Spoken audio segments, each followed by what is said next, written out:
Hello, my name's Duncan and welcome to Back Away from Donkey and Baft Books. And this is a Filmtastic February video. And today I'm going to be talking to you about the Film Review magazine.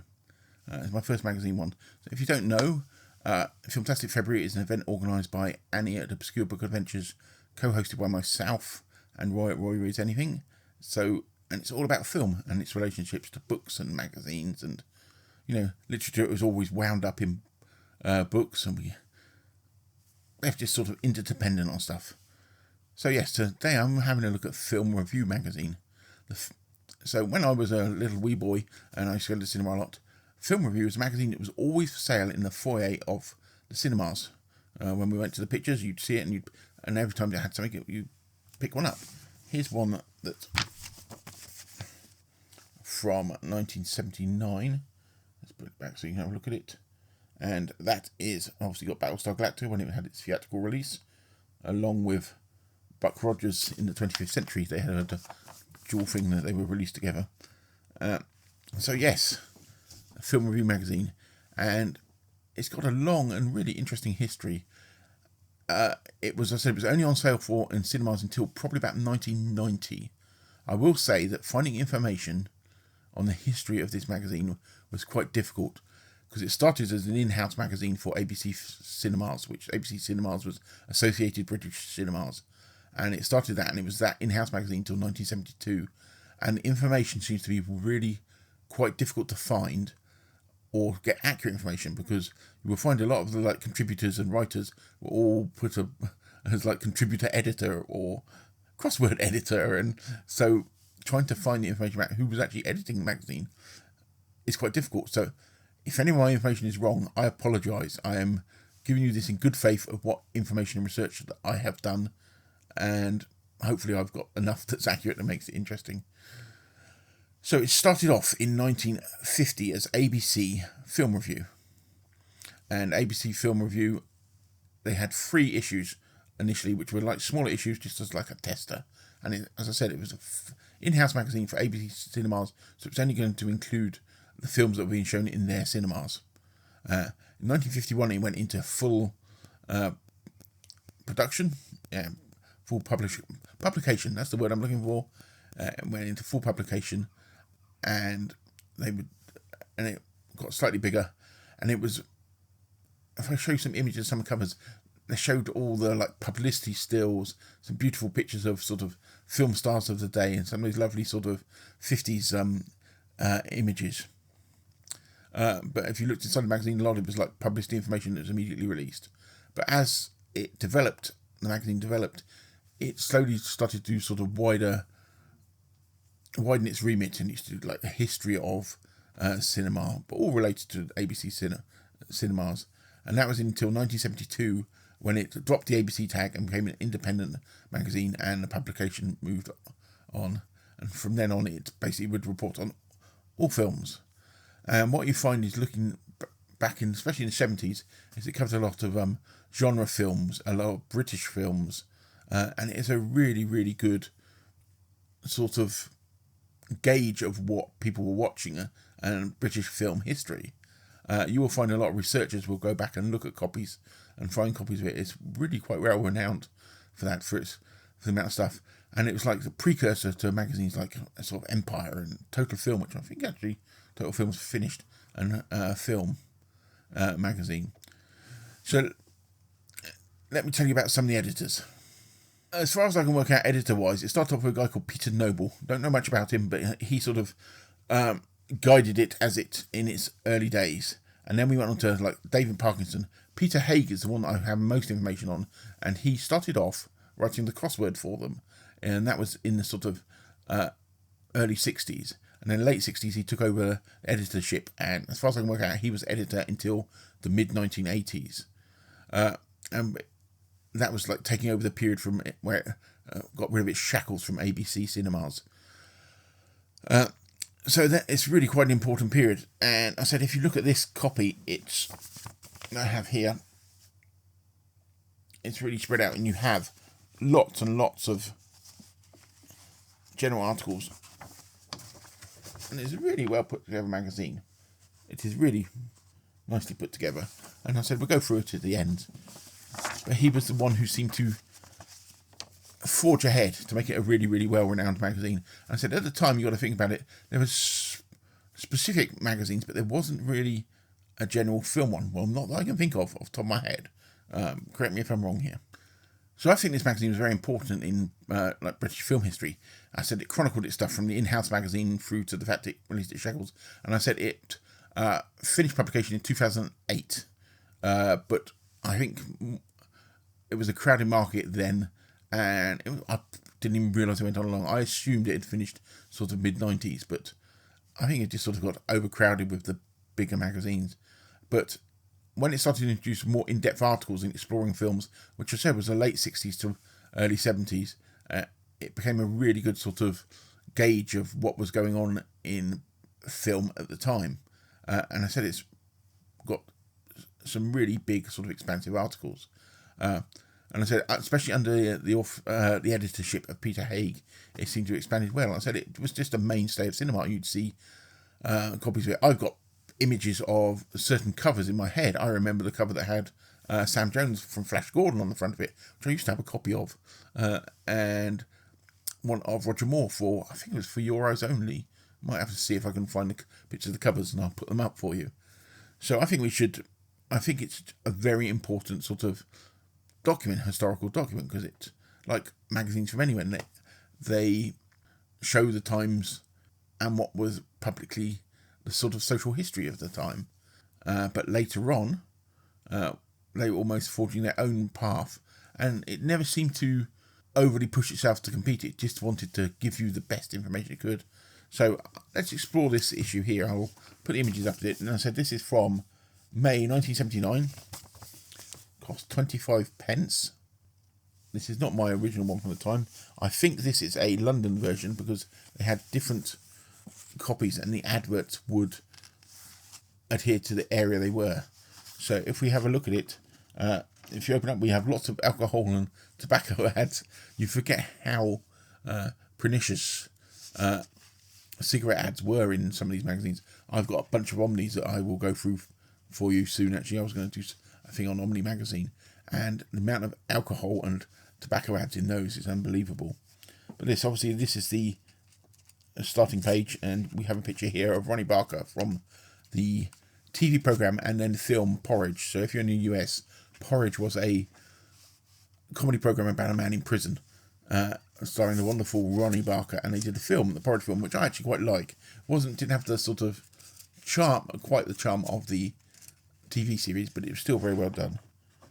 And so the first film they do is The Riddler of the Sands, Erskine Childers' book. It starred Michael York, Simon McCorkindale, and Jenny Agutter. And I really, really like this film. It's quite hard to get hold of a copy of it now and again. The only copy I managed to get hold of is released by ITV Films, and it's in the wrong aspect ratio, like 4:3 aspect ratio. But it's quite an interesting film. The book I've been meaning to read for years. I got a copy a few years back, and I will one day. It's meant to be like the first spy novel.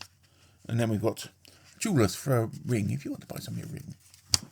So then we go on to a double-page spread on Battlestar Galactica. I said the movie release of it. If you want to know the history of Battlestar Galactica as a film, they released it's slightly cut down from the 2-episode introduction to the TV series. But it's obviously done in proper widescreen format.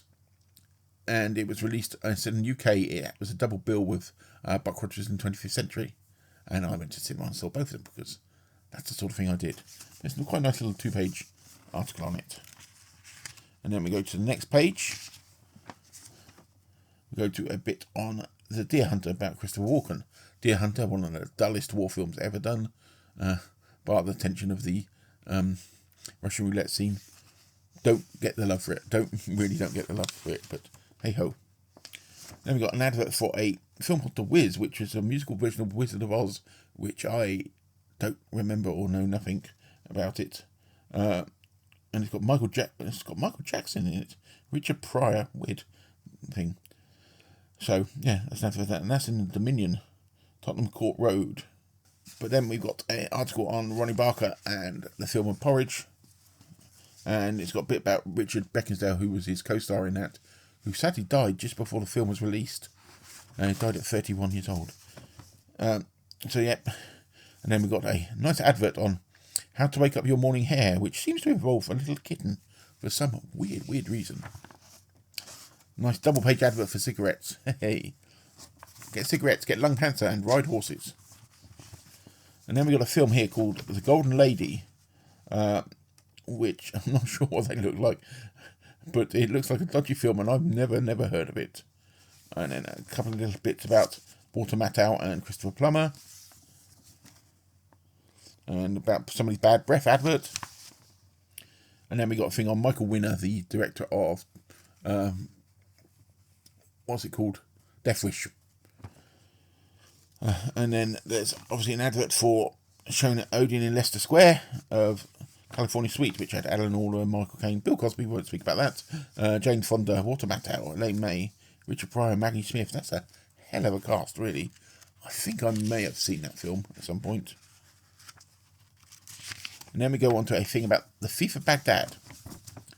They did film Thief of Baghdad. Lots of people blacking up, and I don't know whether there was anybody there who was actually of Arabian descent at all in this film. But at the same time, there was a film called Arabian Adventure, which Christopher Lee, I'm pretty sure Christopher Lee was in that, which I got a copy of, released at a similar time. So obviously everybody was hitting all these Arabian sort of myths and stories. And a little bit on Mickey Rooney. As I said, it's a really good, solid magazine. It's got some really long articles in it. And I said I think it's sort of the precursor of things like Empire and Film and Total Film. And then there's a nice advert for The Thief of Baghdad, which is showing, weirdly, as a double bill with Spider-Man Strikes Back. Which I'm a little confused about, because the Spider-Man film is basically the TV series, which starred Nicholas somebody, I can't remember. But it's some episodes of them stitched together. And that Spider-Man was interesting. He was probably the oldest. He was meant to be playing like a teenager, and I think he was nearly 30 years old. But the way they did him climbing the buildings was quite interesting. Literally a man on a wire. But it was all well done. I loved it. I went to see Spider-Man and the Dragons something, which was one of the other theatrical releases too. And my sister took me to see that. And famously, my sister fell asleep.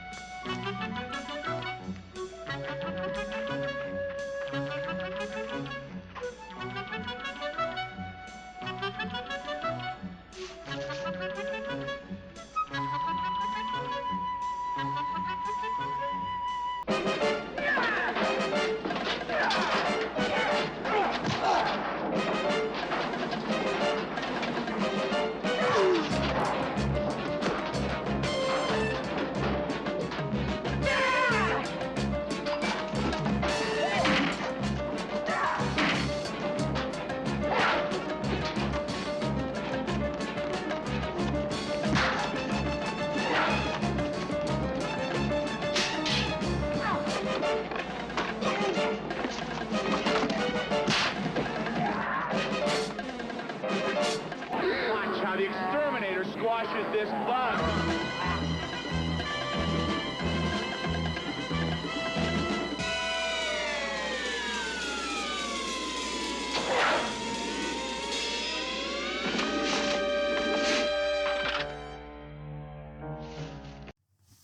Okay, and then we've got a double-page thing on Sgt. Pepper's Lonely Hearts Club Band, which was a musical film that I didn't know existed, which had the Bee Gees in there.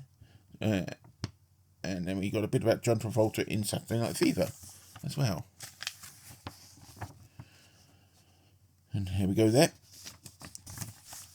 Next one. Double page spread on the making of Superman. And can you believe a man can fly? I can, yes, if you throw him off a building. So yeah, a nice poster for Superman. Next we have a bit on Watership Down, opposite a Kentucky Fried Movie poster. I like the beginning of this. All over the country, cinema goers are flocking to Watership Down, finding it heartwarming experience. No, it traumatized a generation. Okay, it's a great film, but a lot of us kids went to it thinking it was going to be a little heartwarming film. People, parents. I think it was rated an A, and an A at the time for a film rating meant that it was basically equivalent of PG, from what I remember. But all these rabbits getting their throats ripped out and things like that. So yes, it may have been heartwarming in the end, but it traumatised a generation. Next we got a bit on California Suite, some weird makeup, spot preventing things, and we have the nonsense that is Your Stars. And some letters page, a film called Brass Target that I don't know, and a section about film books. I told you it was a really, really solid magazine. Really well. And just sort of little bits of films that are still flying around out there. So if you want to know the ratings at the time, if you see these ratings there, Shanty was a double A. A double A you had to be 14 to go and see. Famously, they changed the ratings from double A to a 15. And when Blade Runner came out, I was 14, so technically it would have been double A, and then they made it 15. So technically I went to see Blade Runner when it was released when I was underage. I wasn't meant to see it at the time. So Kentucky Fried Movie in the UK, Kentucky X was the equivalent of 18. It doesn't have the sort of reputation in America. X films are all counted as almost pornographic, which is American. US have got really weird ratings. Like the R rating is just absolutely ridiculous. Literally anybody can go and see anything. At the time, it was you had a U, you had a, then you had a double A, and then you had an X. That was how our ratings went. And a lot of the X stuff was just horror films, basically. And then they had another rating for pornography as well. It all got quite confusing from what I remember. Anyway, next one is a bit on The Water Babies, which is a film I originally thought I couldn't remember, but I do vaguely remember. A wonderful Bernard Cribbins in it. As we can see him there. From what I remember about it, is it's from a Victorian story, and partway through it turns into an animated film. Sort of thing my wife loves, so I need to find a copy for her. Then crossword. I mentioned earlier that Peter Haig started out, before he became editor of this magazine, doing crosswords. I'm guessing this is one of his as well. Does it say who did the crossword here? No, it doesn't. I might have to see if I can do that. Yeah, I have to do a video. If you're interested, if you want to see a video of me doing the crossword, I won't actually fill it in there. I'll copy it, and then we can see if we can do it. See if we can do it together. And then we just got sort of events and stuff. So yeah, that's basically the magazine. A bit of for sale bits at the end. Another advert for cigarettes, and another advert for cigarettes. Obviously, long things. And if you remember at the time, if you're my age or younger, smoking was obviously allowed. And in cinemas, they used to go there, and they used to have halfway down the middle of it, you'd have a line. And smoking was on the left, and non-smoking was on the right. Not taking into account the thing that smoke can travel. And what was the film I saw? I remember seeing a film that was packed. And basically, I ended up right on the line. And that was it. My dad was a smoker. I went to see it with my dad. That was it. So my dad would sit on the smoking side, and I'd be sat next to him on the non-smoking side. That was how ridiculous it was. But anyway, I might actually do a video of like memories of going to the cinema and stuff, because that could be quite entertaining. I don't know.